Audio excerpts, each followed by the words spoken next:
Langit sore perlahan meredup ketika sebuah mobil kampus berwarna putih memasuki jalan sempit yang diapit hamparan sawah dan pohon-pohon tua. Jalan menuju desa Karangjati tidak terlalu ramai, bahkan cenderung sunyi. Hanya suara roda kendaraan yang sesekali memecah keheningan, sementara kabut tipis mulai turun dari arah perbukitan yang mengelilingi desa itu. Di dalam mobil, beberapa mahasiswa tampak kelelahan setelah perjalanan panjang. Tas-tas besar dan kardus berisi perlengkapan KKN memenuhi bagian belakang kendaraan. "Sepertinya kita sudah dekat," ucap Nadia sambil melihat peta di ponselnya. Nadia adalah ketua kelompok KKN dari sebuah universitas di kota. Sikapnya tenang dan bertanggung jawab, membuat teman-temannya mempercayakan semua urusan kepadanya selama program berlangsung. Bimo yang duduk di kursi belakang menoleh ke jendela. "Desanya sepi banget ya, dari tadi nggak lihat orang," katanya pelan. Beberapa temannya hanya tersenyum kecil, mengira itu hanya perasaan Bimo saja. Namun suasana desa memang terasa berbeda. Rumah-rumah kayu berdiri berjauhan, dan beberapa warga yang terlihat di pinggir jalan hanya menatap mobil itu dengan pandangan lama, seolah sedang memperhatikan sesuatu yang tidak terlihat oleh orang lain. Mobil akhirnya berhenti di depan sebuah bangunan sederhana dengan papan bertuliskan Balai Desa Karangjati. Satu persatu mahasiswa turun dari mobil. Udara desa terasa lebih dingin dibandingkan kota. Angin yang berhembus membawa aroma tanah basah dan dedaunan tua. Seorang pria paruh baya keluar dari dalam balai desa. Tubuhnya kurus namun tegap, mengenakan kemeja coklat dan sarung yang dililit rapi. Wajahnya ramah tetapi tampak lelah. "Selamat datang di Desa Karangjati," katanya sambil tersenyum. Nadia segera maju dan menyalami pria itu. "Terima kasih, Pak. Kami dari universitas datang untuk program KKN selama 1 bulan di sini." Pria itu mengangguk pelan. "Saya Surya Dharma, kepala desa di sini. Kalian pasti capek setelah perjalanan jauh." Beberapa mahasiswa mulai menurunkan barang-barang dari mobil.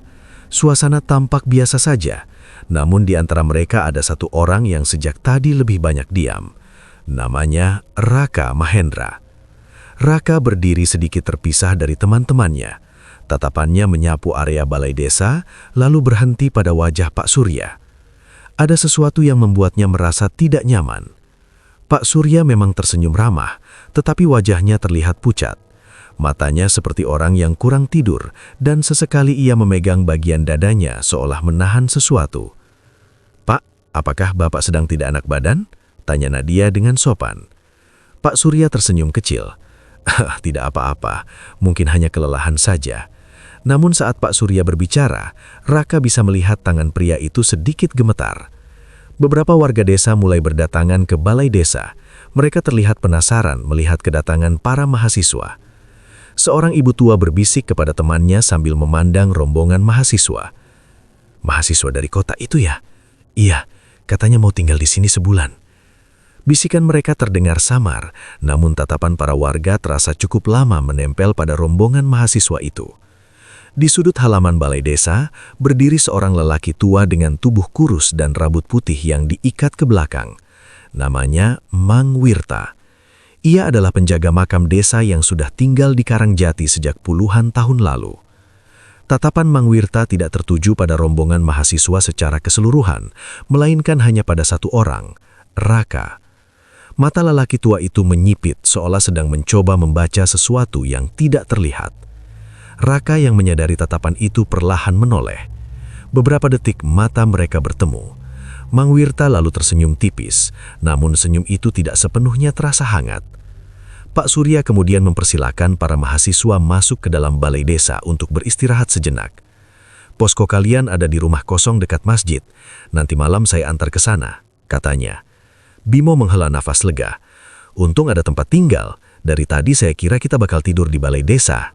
Teman-temannya tertawa kecil. Namun Raka masih terlihat diam. Ia berjalan ke arah jendela balai desa dan memandang keluar. Dari sana terlihat jalan kecil yang menuju ke arah rumah-rumah warga.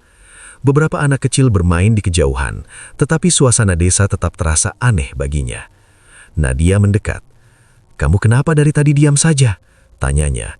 Raka menggeleng pelan. "Tidak apa-apa." "Kamu kelihatan seperti memikirkan sesuatu." Raka kembali menatap keluar jendela sebelum akhirnya berkata pelan, "Menurutmu, desa ini terasa normal?"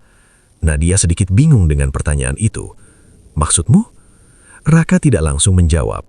Di luar balai desa, angin tiba-tiba berhembus lebih kencang, dedaunan kering beterbangan di halaman.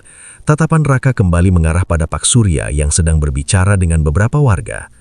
Pria itu tampak kuat dari luar, tetapi entah kenapa Raka merasakan sesuatu yang berat menyelimuti tubuh kepala desa tersebut. Seperti ada sesuatu yang tidak terlihat sedang menempel padanya. Di kejauhan, Mang Wirta masih berdiri memperhatikan mereka.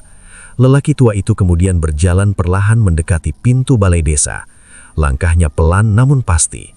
Saat melewati Raka, Mang Wirta berhenti sejenak. Ia menatap pemuda itu dengan mata yang tajam namun tenang. "Kalian datang pada waktu yang aneh," katanya pelan. Raka menatapnya. "Aneh bagaimana, Pak?" Mang Wirta tidak langsung menjawab. Ia hanya tersenyum tipis sebelum berkata, "Desa ini sedang tidak terlalu damai akhir-akhir ini." Setelah mengatakan itu, Mang Wirta melanjutkan langkahnya keluar dari balai desa. Raka berdiri diam beberapa saat. Kata-kata lelaki tua itu terasa menggantung di pikirannya. Di luar, langit sore mulai berubah menjadi gelap. Kabut turun lebih tebal dari arah hutan di belakang desa. Para mahasiswa masih sibuk menurunkan barang dan bercanda satu sama lain, tidak menyadari bahwa kedatangan mereka ke desa Karangjati mungkin bukan sekedar program KKN biasa. Sementara itu, Pak Surya berdiri di halaman balai desa sambil memandang langit yang semakin gelap. Ia kembali memegang dadanya dengan wajar sedikit menahan sakit. Tidak ada yang menyadari gerakan kecil itu. Tidak ada yang tahu bahwa sesuatu sedang mengincarnya. Dan tidak ada yang tahu bahwa kedatangan seorang mahasiswa bernama Raka di desa itu akan segera mengubah banyak hal yang selama ini tersembunyi di desa Karangjati. Malam pertama di desa Karangjati berjalan cukup tenang bagi para mahasiswa KKN. Setelah menata barang-barang di rumah yang dijadikan posko dekat masjid, mereka mulai beristirahat dari perjalanan panjang yang melelahkan. Rumah itu sebenarnya rumah kosong milik warga yang sedang merantau ke kota, sehingga selama 1 bulan ke depan akan menjadi tempat tinggal mereka. Lampu ruang tengah menyala redup. Beberapa mahasiswa masih duduk melingkar sambil berbincang santai. Bimo merepahkan tubuhnya di tikar. "Jujur saja, desa ini agak bikin merinding," katanya sambil tertawa kecil. Nadia menoleh. "Baru juga datang sudah merinding." "Entahlah, suasananya sepi banget, kayak ada yang aneh." Teman-temannya menanggapi dengan candaan. Mereka mengira Bimo hanya terlalu banyak membayangkan hal-hal yang tidak perlu. Di sudut ruangan, Raka duduk bersandar di dekat jendela. Matanya memandang keluar ke arah halaman yang gelap. Angin malam menggerakkan dedaunan pohon mangga di samping rumah, membuat bayangan rantingnya menari di dinding. Nadia memperhatikan Raka yang sejak sore lebih banyak diam. "Kamu belum makan dari tadi," katanya. Raka menggeleng pelan. "Nanti saja." Beberapa saat kemudian, suara motor terdengar melintas di jalan depan rumah, lalu kembali sunyi seperti sebelumnya. Waktu terus berjalan hingga malam semakin larut. Sebagian mahasiswa mulai masuk ke kamar untuk tidur, sementara yang lain masih berbincang di ruang tengah. Tiba-tiba dari kejauhan terdengar suara orang berteriak. Awalnya samar, seperti seseorang memanggil dengan suara panik. Nadia menggerutkan kening. "Kalian dengar itu?" Bimo langsung bangun. "Iya, kayak ada yang teriak." Suara itu terdengar lagi. Kali ini lebih jelas. "Tolong! Tolong!" Suasana rumah langsung berubah tegang. Raka yang sejak tadi diam langsung berdiri. "Itu dari arah rumah kepala desa," katanya pelan. Nadia menatapnya. "Kamu yakin?" Raka tidak menjawab. Ia sudah berjalan menuju pintu. Beberapa mahasiswa lain ikut berdiri. "Ayo kita lihat," kata Nadia akhirnya. Mereka keluar dari rumah dan berjalan cepat menuju jalan desa yang remang-remang. Lampu-lampu rumah warga menyala satu persatu, menandakan banyak orang yang juga keluar karena mendengar keributan. Saat sampai di halaman rumah kepala desa, suasana sudah ramai. Beberapa warga berkumpul dengan wajah cemas. Dari dalam rumah terdengar seseorang mengerang kesakitan. Seorang perempuan parubaya berdiri di depan pintu dengan wajah panik. Itu adalah Bu Ratmi, istri kepala desa. Melihat kedatangan para mahasiswa, ia hampir menangis. "Tolong, suami saya kenapa ini? Dari tadi tiba-tiba kesakitan," katanya dengan suara gemetar. Nadia mendekat dengan hati-hati. "Pak Surya sakit apa, Bu?" Bu Ratmi menggeleng dengan bingung. "Saya tidak tahu, tiba-tiba saja dia seperti ini." Dari dalam kamar, terdengar suara Pak Surya lagi. "Panas, panas sekali." Beberapa warga masuk ke dalam rumah untuk membantu. Para mahasiswa ikut masuk dengan ragu. Di dalam kamar, Pak Surya terlihat terbaring di atas kasur dengan tubuh berkeringat deras. Wajahnya pucat, nafasnya terengah-engah. Tangannya mencengkeram dada seperti menahan sesuatu yang sangat menyakitkan. Pak Surya," panggil seorang warga. Namun Pak Surya hanya menggeliat kesakitan. "Ada yang menusuk dari dalam," katanya terbata-bata. Seorang warga mencoba memegang dahanya. Badannya panas sekali. Bu Ratmi berdiri di samping tempat tidur dengan wajah pucat. Sejak maghrib dia sudah terlihat gelisah, tapi tiba-tiba saja seperti ini. Di ambang pintu kamar, Raka berdiri diam. Matanya memperhatikan setiap detil ruangan itu. Ia melihat sesuatu yang membuat alisnya sedikit berkerut. Di lantai dekat kaki tempat tidur, ada sesuatu yang jatuh. Bimo yang paling dekat mengambil benda itu. "Ini apa?" katanya. Semua orang langsung menoleh. Di tangan Bimo terlihat sebuah paku karatan yang terikat benang hitam beserta segumpal rambut yang menggumpal. Suasana kamar langsung berubah hening. Seorang ibu tua yang berdiri di belakang langsung menutup mulutnya. "Ya Tuhan." Bimo terlihat bingung. "Kenapa?" Ibu tua itu menatap benda di tangan Bimo dengan wajah takut. "Jangan dipegang terlalu lama." Bimo langsung meletakkan benda itu di lantai. Di saat yang sama, seorang lelaki tua masuk ke kamar. Mang Wirta. Tatapannya langsung jatuh pada benda di lantai. Ia menghela nafas pelan. Beberapa warga langsung memandangnya seolah menunggu penjelasan. "Kenapa ini, Mang?"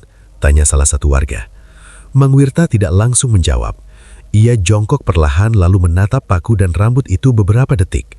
Kemudian ia berdiri kembali. Wajahnya terlihat serius. "Itu bukan benda biasa." Bu Ratmi menatapnya dengan mata berkaca-kaca. "Maksudnya apa?" Mang Wirta menatap Pak Surya yang masih menggeliat di atas tempat tidur. Suara lelaki tua itu terdengar pelan namun jelas. "Pak Surya sedang kena kiriman santet." Kalimat itu membuat seluruh ruangan mendadak sunyi. Beberapa warga saling berpandangan dengan wajah tegang. Nadia terlihat tidak percaya. "Santet?" Mang Wirta mengangguk perlahan. Dan ini baru permulaan. Bu Ratmi langsung menangis. Kenapa ada orang yang tega melakukan ini? Pak Surya kembali mengerang kesakitan. Tubuhnya tiba-tiba menegang, seperti ditarik sesuatu yang tidak terlihat. Beberapa warga mencoba menahannya. "Tegang, tegang tangannya." Di sudut ruangan, Raka masih berdiri diam. Tatapannya tidak hanya tertuju pada Pak Surya, tetapi juga pada sudut-sudut kamar yang gelap. Seolah-olah ia sedang merasakan sesuatu yang tidak bisa dilihat oleh orang lain. Nadia mendekat pelan. "Kamu kenapa?" Raka tidak langsung menjawab. Beberapa detik kemudian, ia berkata dengan suara rendah. Yang menyerangnya belum pergi. Nadia menatapnya bingung. "Apa maksudmu?" Raka mengalihkan pandangannya ke arah jendela kamar yang terbuka sedikit. Angin malam perlahan masuk menggerakkan tirai tipis. Tatapan Raka semakin tajam, seperti ada sesuatu di luar sana yang sedang memperhatikan rumah itu dalam diam. Dan malam di Desa Karangjati baru saja dimulai dengan sesuatu yang jauh lebih gelap dari yang dibayangkan siapapun. Malam di Desa Karangjati terasa lebih sunyi dari biasanya setelah kejadian di rumah kepala desa. Beberapa warga masih berkumpul di halaman rumah Pak Surya dengan wajah cemas, sementara sebagian lainnya perlahan kembali ke rumah masing-masing dengan perasaan gelisah. Di dalam kamar, Pak Surya akhirnya tertidur setelah tubuhnya kelelahan karena menahan sakit yang datang tiba-tiba. Namun, tidurnya tidak benar-benar tenang. Sesekali ia mengerang pelan, seolah rasa sakit itu masih tersisa di dalam tubuhnya. Bu Ratmi duduk di samping tempat tidur, sambil menggenggam tangan suaminya dengan wajah penuh kekhawatiran. Beberapa warga perempuan menemaninya di kamar, sementara para lelaki berkumpul di ruang tengah rumah. Di antara mereka berdiri Mang Wirta dengan wajah serius. Tatapannya sesekali mengarah ke kamar Pak Surya, lalu kembali menunduk seperti sedang memikirkan sesuatu yang berat. Nadia dan beberapa mahasiswa KKN juga masih berada di sana. Suasana terasa canggung bagi mereka, karena sebagian dari apa yang baru saja terjadi sulit mereka pahami dengan logika. Bimo berbisik pelan kepada Nadia. "Menurutmu benar itu santet?" Nadia menghela nafas kecil. "Aku tidak tahu, tapi semua orang di sini sepertinya percaya." Raka berdiri tidak jauh dari mereka, bersandar di dinding dengan kedua tangan dilipat di dada. Ia tidak ikut dalam percakapan itu. Matanya terlihat fokus memandang ke arah lantai tempat paku dan rambut tadi ditemukan. Mang Wirta akhirnya berjalan mendekat ke arah para mahasiswa. "Kalian sebaiknya kembali ke posko," katanya dengan nada tenang. "Biarkan warga yang mengurus Pak Surya malam ini." Nadia mengangguk sopan. "Baik, Mang." Sebelum keluar dari rumah itu, Raka sempat menoleh sekali lagi ke arah kamar Pak Surya. Wajahnya terlihat serius, seperti ada sesuatu yang masih mengganjal di pikirannya. Perjalanan kembali ke posko terasa lebih sunyi dibandingkan sebelumnya. Jalan desa yang tadi ramai oleh warga kini kembali kosong. Lampu-lampu rumah mulai dimatikan satu persatu.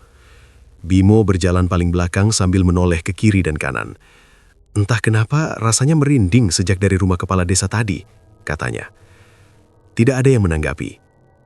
Sesampainya di posko, beberapa mahasiswa langsung duduk di ruang tengah. Wajah mereka masih menunjukkan kebingungan.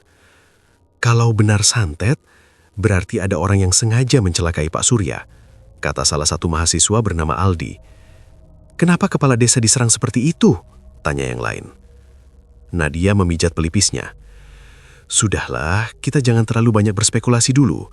Kita bahkan belum tahu apa yang sebenarnya terjadi." Namun di sudut ruangan, Raka masih berdiri dekat jendela yang terbuka sedikit.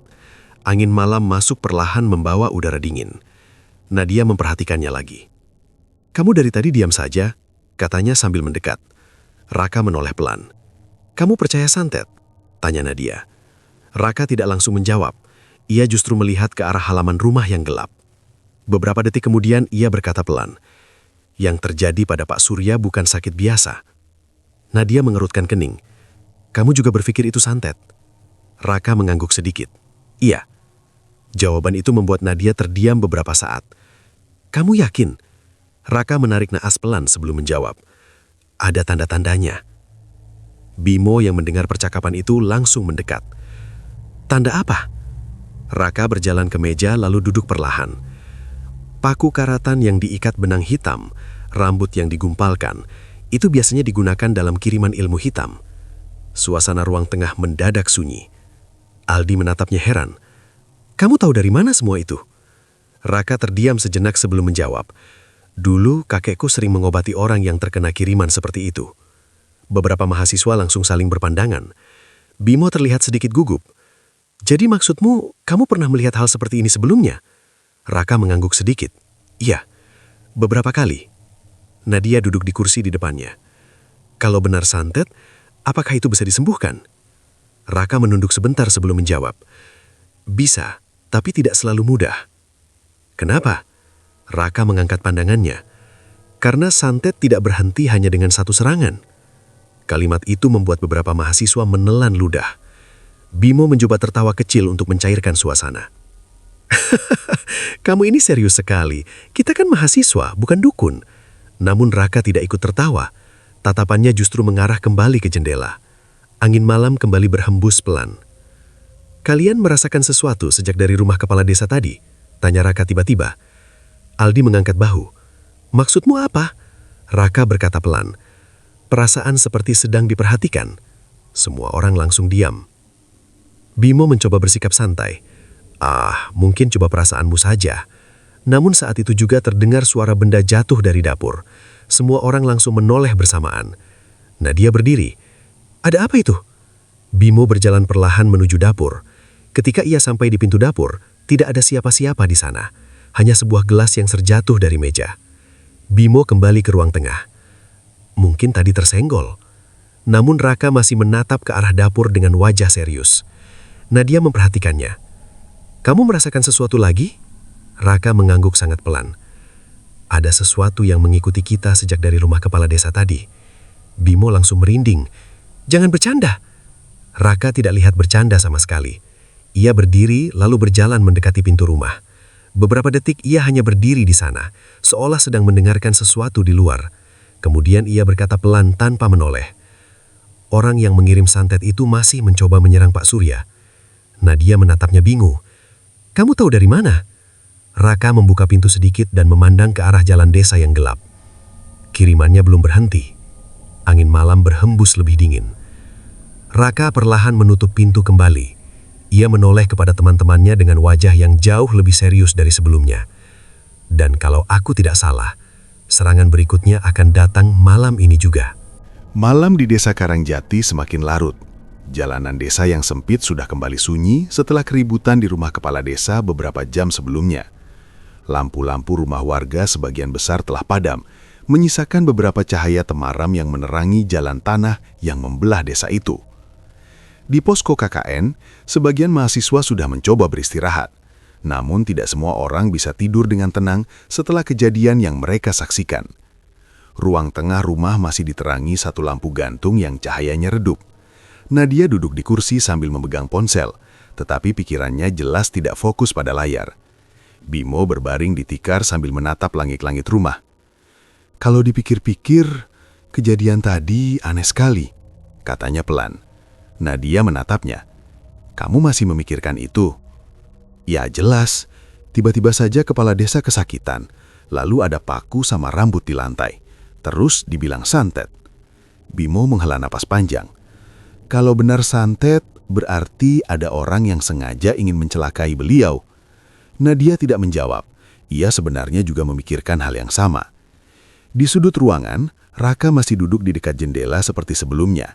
Sejak kembali dari rumah kepala desa, ia belum benar-benar terlihat santai.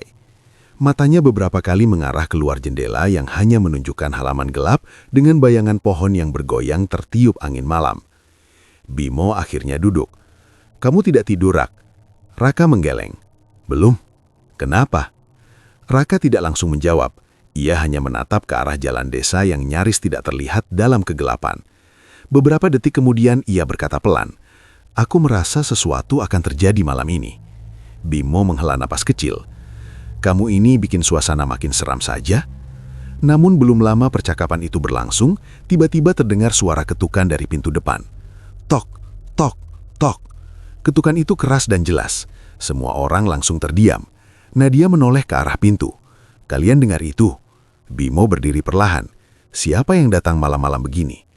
Ketukan itu terdengar lagi. Tok, tok, tok. Raka sudah berdiri duluan. Ia berjalan mendekati pintu dengan langkah pelan. Nadia ikut berdiri. "Hati-hati." Raka tidak menjawab. Ia membuka pintu perlahan. Di luar hanya ada halaman kosong yang diterangi lampu teras. Tidak ada siapa-siapa. Bimo melihat ke kiri dan kanan. Tidak ada orang? Nadia terlihat bingung. Siapa yang mengetuk tadi? Saat mereka hampir menutup pintu, Raka menunduk memperhatikan tanah di depan rumah. Ada sesuatu yang membuatnya berhenti. Jejak kaki. Namun jejak itu terlihat aneh. Bekasnya hitam seperti arang terbakar, dan bentuknya tidak sepenuhnya jelas seperti kaki manusia. Bimo ikut melihatnya. "Apa itu?" Raka tidak menjawab. Ia hanya memperhatikan jejak itu beberapa detik sebelum akhirnya menutup pintu. Suasana di dalam rumah terasa lebih dingin dari sebelumnya. Bimo mencoba menenangkan diri. Mungkin tadi ada orang lewat. Namun belum lama mereka kembali duduk, tiba-tiba terdengar suara teriakan dari kejauhan. Kali ini lebih keras dari sebelumnya. Itu suara seseorang yang mereka kenal. Suara Pak Surya. "Panas, pergi!" Semua orang langsung berdiri. Nadia panik. Itu dari rumah kepala desa lagi. Raka sudah berjalan menuju pintu.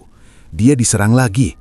Tanpa banyak bicara, mereka segera keluar rumah dan berlari menuju rumah kepala desa yang jaraknya tidak terlalu jauh dari posko. Beberapa warga juga sudah keluar rumah karena mendengar teriakan itu. Saat sampai di halaman rumah Pak Surya, suasana terlihat kacau. Beberapa warga berdiri dengan wajah ketakutan. Dari dalam rumah terdengar suara benda jatuh dan teriakan Bu Ratmi. "Tolong, tolong!" Nadia dan yang lain langsung masuk ke dalam rumah. Di kamar, Pak Surya terlihat duduk di atas tempat tidur dengan wajah pucat. Matanya terbuka lebar seolah melihat sesuatu yang sangat menakutkan. Tangannya menunjuk ke arah langit-langit rumah. "Itu di sana!" teriaknya.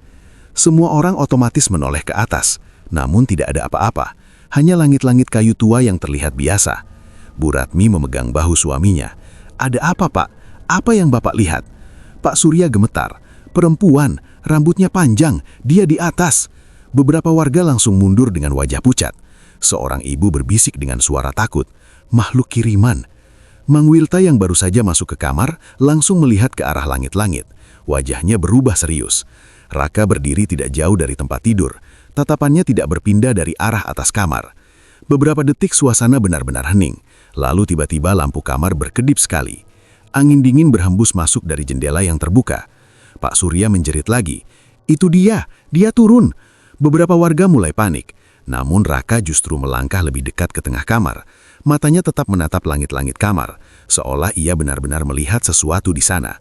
Nadia memperhatikannya dengan gugup. "Kamu melihat sesuatu?" Raka menjawab dengan suara pelan. "Iya." Bimo langsung menelan ludah. "Apa?" Raka tidak segera menjawab. Tatapannya tetap terarah ke atas. Beberapa detik kemudian ia berkata dengan nada serius, "Itu bukan manusia." Bu Ratmi hampir menangis. "Apa yang harus kita lakukan?" Mang Wirta menatap Raka dengan wajah penuh perhatian, seolah ia sedang menunggu sesuatu dari pemuda itu. Raka akhirnya membuka tas kecil yang sejak tadi ia bawa. Dari dalam tas itu ia mengeluarkan satu kain kecil dan satu botol air. Tatapannya kembali mengarah ke langit-langit kamar. "Makhluk itu masih di sini," katanya pelan. Suasana kamar semakin tegang. Di luar rumah, angin malam mulai berhembus lebih kencang. Daun-daun pohon bergesekan satu sama lain.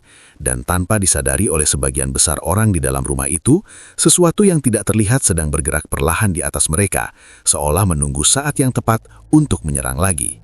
Malam di desa Karangjati terasa semakin berat setelah kejadian di kamar kepala desa. Warga yang tadi berani masuk kini mulai berdiri menjauh dari pintu kamar dengan wajah penuh ketakutan. Tidak ada yang benar-benar mengerti apa yang sedang terjadi. Tetapi, suasana di rumah itu membuat siapapun bisa merasakan sesuatu yang tidak biasa. Di dalam kamar, Pak Surya masih duduk di atas tempat tidur dengan napas terengah-engah. Wajahnya pucat dan tubuhnya berkeringat dingin.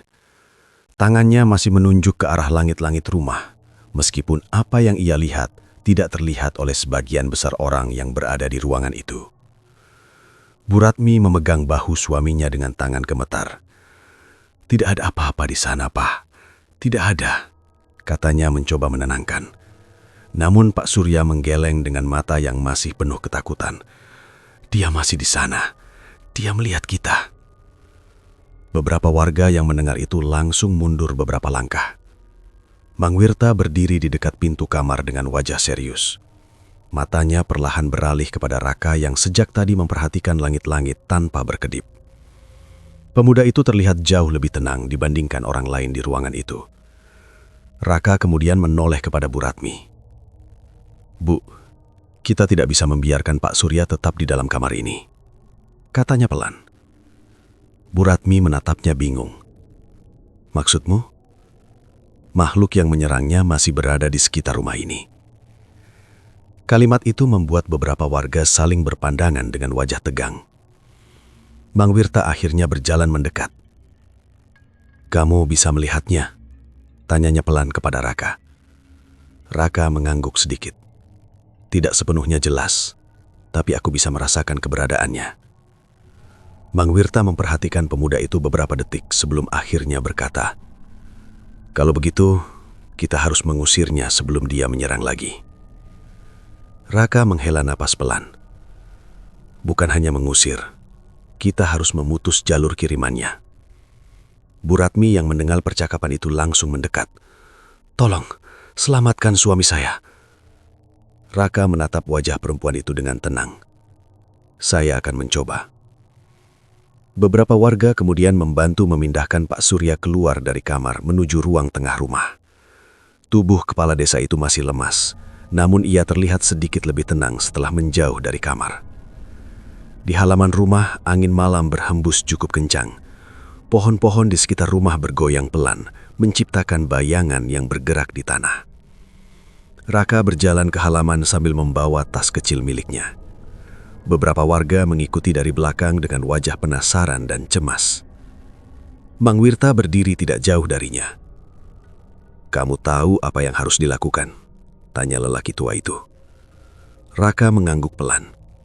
Ia mengambil sepotong kapur dari dalam tas, lalu mulai menggambar sebuah lingkaran besar di tanah halaman rumah. Warga yang melihat hanya bisa memperhatikan dalam diam. Lingkaran itu digambar dengan hati-hati, cukup besar untuk menempatkan Pak Surya di tengahnya. Setelah selesai, Raka menaruh beberapa benda di dalam lingkaran itu. Beberapa lembar daun, sepotong kain kecil, dan sebuah kendi berisi air. Bu Ratmi yang berdiri di samping Mang Wirta terlihat semakin cemas. "Apakah ini akan berhasil?" tanyanya dengan suara bergetar. Raka menatapnya sebentar. Selama yang menyerang Pak Surya masih manusia, masih bisa dilawan. Beberapa warga yang mendengar kalimat itu mulai berbisik satu sama lain. Mang Wirta menoleh ke arah Raka lagi. "Kamu pikir orang yang mengirim santet ini masih mencoba menyerang sekarang?" Raka menjawab tanpa ragu, "Iya." Belum lama setelah ia mengatakan itu, angin malam tiba-tiba berhembus jauh lebih kencang dari sebelumnya. Lampu rumah kepala desa berkedip beberapa kali. Beberapa warga langsung menoleh ke arah langit yang mulai tertutup awan gelap. Bimo yang berdiri di dekat Nadia berbisik pelan, "Ini terasa aneh sekali." Nadia tidak menjawab. Matanya terus memperhatikan Raka yang kini berdiri di depan lingkaran yang telah ia buat. Pak Surya kemudian dibantu duduk di tengah lingkaran itu. Wajahnya masih pucat, tetapi ia tidak lagi berteriak seperti sebelumnya. Raka menutup mata beberapa detik. Tangannya memegang botol kecil berisi air yang dibawanya. Suasana halaman mendadak terasa sangat sunyi, seolah seluruh desa ikut menahan napas. Lalu sesuatu yang aneh terjadi. Seekor burung gagak tiba-tiba terbang rendah di atas halaman rumah. Burung itu berputar sekali di udara sebelum akhirnya jatuh tepat di tanah tidak jauh dari lingkaran kapur. Burung itu tidak bergerak lagi. Beberapa warga langsung terkejut. "Itu tanda buruk," bisik salah satu dari mereka. Mang Wirta menatap burung itu dengan wajah serius. "Itu pertanda kiriman santet sedang datang." Bu Ratmi langsung menutup mulutnya menahan tangis. Raka perlahan membuka matanya. Tangannya memegang botol kecil berisi air yang dibawanya. Angin kembali berhembus lebih kencang. Daun-daun pohon berdesir keras. Beberapa detik kemudian terdengar sesuatu dari atas rumah. Suara langkah, pelan, seperti seseorang berjalan di atas genteng. Bimo langsung menoleh ke atas dengan wajah pucat. "Ada orang di atap?" Namun sebelum siapapun sempat bergerak, terdengar suara lain.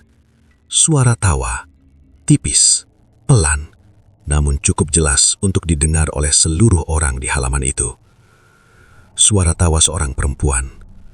Beberapa warga langsung mundur ketakutan. Bu Ratmi hampir jatuh jika tidak ditahan oleh Nadia. Mang Wirta menatap ke arah atap dengan wajah tegang. Makhluk kiriman itu sudah datang. Raka berdiri tegak di depan lingkaran kapur. Tangannya menggenggam botol air dengan lebih erat. Tatapannya tetap mengarah ke atas rumah. Suara langkah di atas genteng berhenti. Beberapa detik kemudian, bayangan sesuatu bergerak di pinggir atap.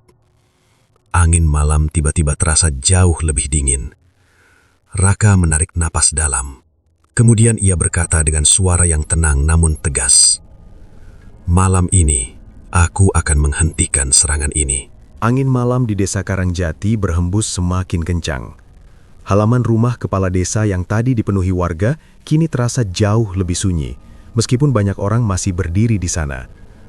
Tidak ada yang berani berbicara keras. Semua mata tertuju pada lingkaran kapur yang dibuat Raka di tengah halaman. Pak Surya duduk di dalam lingkaran itu dengan tubuh lemah. Nafasnya masih berat, namun ia tidak lagi menjerit seperti sebelumnya. Wajahnya tetap pucat, seolah energi di dalam tubuhnya sedang terkuras sedikit demi sedikit. Di depan lingkaran itu berdiri Raka dengan tatapan yang tidak lepas dari atap rumah. Suasana terasa sangat tegang. Beberapa warga bahkan sudah mundur lebih jauh karena tidak sanggup menahan rasa takut yang semakin kuat. Nadia berdiri di samping Bu Ratmi yang masih memegang tangan suaminya dari luar lingkaran. "Dia benar-benar akan melakukannya?" bisik Nadia pelan. Mang Wirta yang berdiri tidak jauh dari mereka hanya menatap ke arah Raka.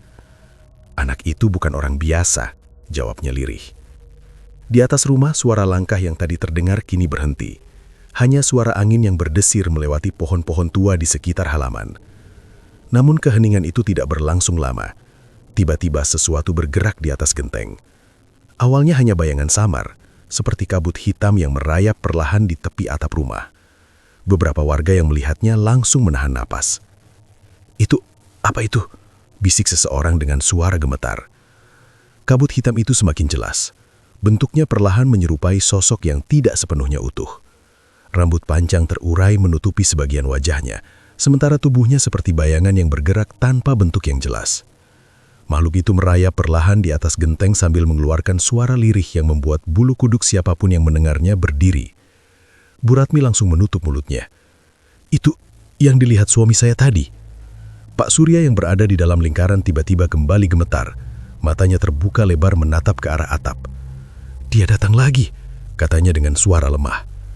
Beberapa warga mulai mundur lebih jauh. Namun Raka tidak bergerak sedikit pun dari tempatnya berdiri. Tatapannya tetap tenang meskipun makhluk itu kini perlahan turun dari atap rumah. Kabut hitam itu bergerak turun seperti asap yang mengalir di udara. Begitu mendekati halaman, bentuknya semakin jelas menyerupai sosok perempuan dengan rambut panjang yang menjuntai hingga menutupi wajahnya. Makhluk itu melayang perlahan mendekati lingkaran kapur tempat Pak Surya duduk. Angin di halaman tiba-tiba berputar lebih kencang. Daun-daun kering beterbangan di tanah. Nadia memegang tangan Bu Ratmi lebih erat. Ya Tuhan, makhluk itu berhenti tepat di depan lingkaran kapur. Tubuhnya bergerak perlahan seperti bayangan yang tidak stabil. Beberapa detik ia hanya diam di sana, seolah memperhatikan Pak Surya yang berada di tengah lingkaran. Kemudian tubuh bayangan itu bergerak maju. Namun saat bagian kabut hitam itu menyentuh garis kapur, sesuatu terjadi. Makhluk itu tiba-tiba tersentak mundur. Suara jeritan tipis keluar dari sosoknya. Beberapa warga terkejut melihatnya. Mang Wirta mengangguk pelan. Lingkarannya menahan dia. Makhluk itu mencoba mendekat lagi. Tetapi setiap kali bayangannya menyentuh garis kapur, tubuhnya seperti terbakar oleh sesuatu yang tidak terlihat. Suara jeritannya semakin jelas. Raka akhirnya melangkah sedikit lebih maju. Tatapannya tetap tertuju pada makhluk itu. Kemudian ia mengangkat botol air yang ada di tangannya. Suaranya terdengar tenang namun tegas. "Kembalilah pada tuanmu." Makhluk itu berhenti bergerak. Kabut hitam yang membentuk tubuhnya bergetar pelan seperti sedang menahan sesuatu. Raka menutup mata sejenak lalu mengucapkan doa dengan suara rendah. Angin di halaman kembali berputar lebih kuat. Beberapa warga menutup telinga mereka karena suasana terasa semakin menekan. Makhluk kiriman itu tiba-tiba bergerak liar. Bayangannya berputar di udara seperti sedang melawan sesuatu yang tidak terlihat. Suara jeritannya semakin keras. Beberapa detik kemudian tubuh kabut hitam itu terpental menjauh dari lingkaran. Makhluk itu berputar sekali di udara sebelum akhirnya melesat pergi ke arah gelap di ujung desa. Dalam hitungan detik, bayangan itu menghilang di balik pepohonan. Angin yang tadi berputar kencang perlahan mereda. Halaman rumah kembali sunyi. Beberapa warga masih berdiri terpaku, seolah belum percaya dengan apa yang baru saja mereka lihat. Di tengah lingkaran kapur, Pak Surya tiba-tiba terkulai lemas. Bu Ratmi panik. "Pak Surya." Beberapa warga segera mendekat untuk memeriksa keadaannya. Mang Wirta ikut berjongkok di dekat lingkaran. Ia memegang pergelangan tangan Pak Surya beberapa detik sebelum akhirnya berkata, nafasnya sudah kembali normal. Bu Ratmi langsung menangis lega. Syukurlah. Beberapa warga mulai berbisik satu sama lain dengan wajah penuh keheranan. Namun tidak semua orang terlihat lega. Raka masih berdiri menghadap ke arah gelap di ujung desa tempat makhluk itu tadi menghilang. Nadia berjalan mendekat. "Kamu berhasil mengusirnya kan?" Raka tidak langsung menjawab. Beberapa detik ia hanya memandang ke arah hutan yang terlihat gelap dari kejauhan. Kemudian ia berkata pelan, "Makhluk itu hanya kiriman." Nadia mengkerutkan kening. "Maksudmu?" Raka akhirnya menoleh kepadanya. "Selama orang yang mengirimnya masih hidup, serangan ini bisa terjadi lagi." Mang Wirta yang mendengar itu ikut berdiri. "Jadi ini belum selesai?" Raka mengangguk pelan. Tatapannya kembali mengarah ke arah hutan. Di balik kegelapan pepohonan itu, ia masih bisa merasakan sesuatu. Energi yang sama dengan yang baru saja mereka hadapi. Namun kali ini terasa lebih jauh dan lebih kuat. Raka menarik napas pelan sebelum berkata, Orang yang melakukan ini pasti sedang merasakan balasan dari kirimannya sekarang. Nadia menatapnya bingung. Balasan? Raka menjawab dengan suara tenang. Makhluk yang gagal menyerang biasanya akan kembali kepada pengirimnya. Di kejauhan, dari arah hutan yang gelap, seekor anjing tiba-tiba melaung panjang. Suara itu menggema di tengah malam desa Karangjati. Dan tanpa disadari oleh sebagian besar orang di halaman rumah kepala desa itu, pertarungan yang sebenarnya baru saja mulai. Fajar mulai menyingsing di desa Karangjati. Cahaya matahari perlahan menembus kabut tipis yang sejak malam menyelimuti desa itu. Setelah kejadian mencekam di rumah kepala desa semalam, suasana desa pagi itu terasa berbeda. Tidak ada lagi suara percakapan santai seperti biasanya. Warga yang berjalan di jalan desa terlihat lebih banyak berbisik satu sama lain, seolah masih membicarakan peristiwa yang baru saja mereka saksikan. Di rumah kepala desa, beberapa warga masih berkumpul sejak malam. Sebagian dari mereka bahkan tidak pulang karena khawatir keadaan Pak Surya kembali memburuk. Pak Surya kini terbaring di tempat tidur dengan kondisi jauh lebih tenang dibandingkan malam sebelumnya. Wajahnya masih pucat, namun napasnya sudah stabil. Bu Ratmi duduk di samping tempat tidur sambil memegang tangan suaminya dengan wajah yang mulai sedikit lega. Di ruang tengah rumah, Mang Wirta duduk bersama beberapa warga yang sejak tadi menunggu kabar keadaan kepala desa. Tidak lama kemudian, Nadia dan beberapa mahasiswa KKN datang dari posko. Mereka terlihat masih lelah karena hampir tidak tidur sepanjang malam. "Bagaimana keadaan Pak Surya sekarang?" tanya Nadia pelan. Mang Wirta menoleh ke arah mereka. "Sudah jauh lebih baik. Sepertinya serangan tadi malam berhasil dihentikan." Nadia mengangguk lega. Di belakangnya, Raka berdiri dengan wajah yang tetap serius. Tatapannya sempat mengarah ke beberapa sudut rumah sebelum akhirnya berhenti pada Mang Wirta. Lelaki tua itu tampak memahami sesuatu dari cara Raka memperhatikan sekeliling. "Masih merasakan sesuatu?" tanya Mang Wirta. Raka menggeleng pelan. "Tidak seperti tadi malam." Beberapa saat kemudian, Bu Ratmi keluar dari kamar dengan wajah yang terlihat lebih tenang. "Pak Surya sudah sadar," katanya kepada semua orang yang ada di ruang tengah. Warga langsung berdiri dan mendekat dengan wajah penuh harapan. Raka dan Nadia ikut masuk ke kamar bersama Mang Wirta. Di dalam kamar, Pak Surya terlihat sudah duduk bersandar di tempat tidur. Tubuhnya masih lemah, namun matanya sudah terlihat lebih fokus. Saat melihat banyak orang di sekitarnya, ia mencoba tersenyum kecil. "Maaf membuat semua orang khawatir," katanya dengan suara lemah. Bu Ratmi langsung menggenggam tangannya. "Yang penting Bapak sudah sadar." Beberapa warga menanyakan keadaannya, memastikan bahwa ia benar-benar sudah pulih. Namun setelah beberapa saat, Pak Surya terlihat seperti sedang memikirkan sesuatu. Tatapannya perlahan beralih ke arah Raka yang berdiri di dekat pintu kamar. Beberapa detik ia hanya menatap pemuda itu. Kemudian ia berkata pelan, "Kamu yang menyelamatkan saya tadi malam, bukan?" Raka menggeleng sedikit. "Saya hanya mencoba menghentikan kiriman yang menyerang Bapak." Pak Surya menghela napas panjang. Suasana kamar mendadak terasa lebih sunyi. Mang Wirta memperhatikan wajah kepala desa itu dengan serius. "Pak Surya," katanya pelan, "apakah Bapak punya firasat siapa yang mengirim santet itu?" Pertanyaan itu membuat beberapa warga langsung saling berpandangan. Pak Surya terdiam cukup lama. Bu Ratmi menatapnya dengan wajah cemas. "Bapak tahu sesuatu?" Pak Surya menunduk sebentar sebelum akhirnya mengangkat wajahnya kembali. "Saya sudah lama mencurigainya." Suasana kamar menjadi semakin tegang. "Siapa, Pak?" tanya salah satu warga. Pak Surya menarik napas pelan sebelum menyebut sebuah nama. "Darsono." Beberapa warga langsung terkejut mendengar nama itu. "Darsono?" ulang salah satu dari mereka. Mang Wirta mengangguk pelan seperti sudah menduga hal itu. Darsono adalah seorang lelaki yang tinggal di desa sebelah. Ia pernah mencalonkan diri sebagai kepala desa Karangjati beberapa tahun lalu, namun kalah dalam pemilihan yang dimenangkan oleh Pak Surya. Sejak saat itu, hubungan mereka tidak pernah benar-benar baik. Pak Surya melanjutkan dengan suara pelan. "Sejak kalah dalam pemilihan itu, dia sering menyebarkan kabar buruk tentang saya. Tapi saya tidak pernah menyangka dia akan melakukan hal seperti ini." Beberapa warga mulai berbisik dengan wajah tidak percaya. Katanya Darsono memang sering mendatangi orang-orang yang menguasai ilmu hitam, kata salah satu warga. Mang Wirta menghela napas berat. Ambisi yang dibarengi dendam sering membuat orang melakukan hal yang tidak masuk akal. Namun Raka yang sejak tadi diam justru terlihat semakin serius. Tatapannya mengarah ke lantai seolah sedang memikirkan sesuatu. Nadia memperhatikannya. "Kamu kenapa?" Raka mengangkat pandangannya pelan. "Ada yang aneh." Mang Wirta menoleh. "Aneh bagaimana?" Raka menjawab dengan suara tenang. "Makhluk kiriman tadi malam tidak terlihat seperti santet biasa." Beberapa orang di dalam kamar langsung memperhatikannya. "Maksudmu?" tanya Mang Wirta.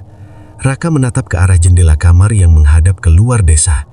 Biasanya kiriman seperti itu hanya bertahan sebentar, tapi yang tadi malam terasa lebih kuat. Mang Wirta terdiam sejenak. "Kamu berpikir Darsono tidak bekerja sendirian?" Raka tidak langsung menjawab. Ia berjalan mendekati jendela lalu memandang ke arah perbukitan yang terlihat dari kejauhan. Hutan di belakang desa tampak gelap meskipun matahari sudah mulai naik. Beberapa detik kemudian ia berkata pelan, "Jika benar dia yang mengirim santet, berarti dia belajar dari seseorang yang jauh lebih kuat." Suasana kamar kembali hening. Nadia ikut melihat ke arah hutan. "Kamu pikir orang itu ada di sana?" Raka tidak menjawab. Tatapannya tetap tertuju pada hutan yang terlihat tenang dari kejauhan. Namun jauh di dalam hatinya, ia bisa merasakan sesuatu yang belum selesai. Seolah ada kekuatan lain yang masih mengawasi desa Karangjati dari balik kegelapan pepohonan. Raka akhirnya berkata pelan, "Serangan tadi malam mungkin hanya peringatan." Mang Wirta mengerutkan kening. "Peringatan untuk apa?" Raka menoleh pelan. "Seseorang sedang menguji seberapa jauh desa ini bisa bertahan." Di luar rumah kepala desa, angin pagi kembali berhembus melewati pepohonan tua di sekitar desa. Desa Karangjati terlihat damai seperti biasanya. Namun tidak ada yang tahu bahwa di balik ketenangan pagi itu, sesuatu yang lebih besar mungkin sedang menunggu waktunya untuk muncul kembali.